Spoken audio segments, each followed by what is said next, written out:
মোবাইলের আসক্তি দূর করার জন্য কি করতে পারি? মোবাইল আসক্তি দূর করার জন্য একটা বুদ্ধি আছে ভাই, বুদ্ধিটা দিব। অনেকে এটা থেকে বাঁচার জন্য চেষ্টা করছেন। বহু মানুষ অটো হয়ে গেছেন। অটো বুঝেন? এই মোবাইলের সাথে হাত এমন ভাবে সেট হয়ে গেছে, এখান থেকে সরানোই যায় না, সরলে আবার লেগে যায় চুম্বকের মতো, ঠিক না?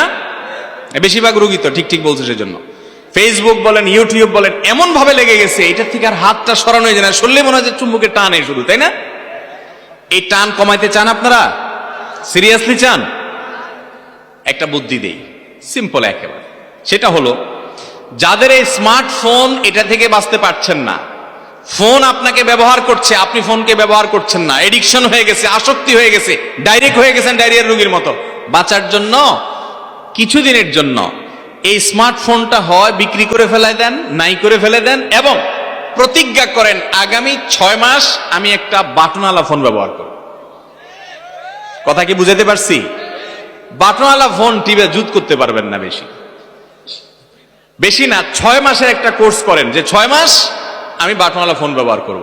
দোস্তদেরকে বলে দিবেন, দোস্ত ফেসবুক আপাতত বাদ, কথাবার্তা হয় ডাইরেক্ট হবে, আর নাহলে ফোন করবা, আপাতত কোনো মেসেঞ্জার ফেসবুক নেই। 6 মাসের যদি একটা কোর্স করতে পারেন, এবং এই 6 মাস একা হলে হবে না, আরো কয়েকজন দোস্ত লাগবে যারা হিম্মত করবে যে আমরা বাস্তব জীবনে আসবো। ভাইরা আমার, এটা ঠিক যে আজ সোশ্যাল মিডিয়া আমাদের অনেক কিছু সহজ করে দিচ্ছে, আবার এটাও ঠিক যে ফেসবুকের কারণে আজকাল আমাদের আপন পর হয়ে গেছে, পর আপন হয়ে গেছে।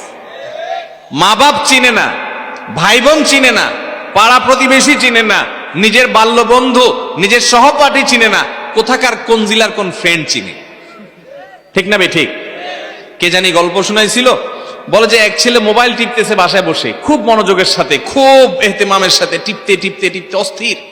যুবকরা আজকাল বেশিরভাগ এরকম, এই টিকটকে এইটা এই সেটা নিয়ে ব্যস্ত।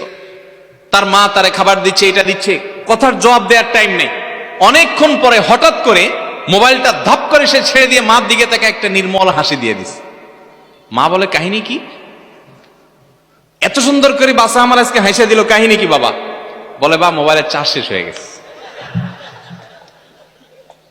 তো মোবাইলের চার্জ শেষ হওয়ার পরে ছেলের রুটা ফেরত আসছে।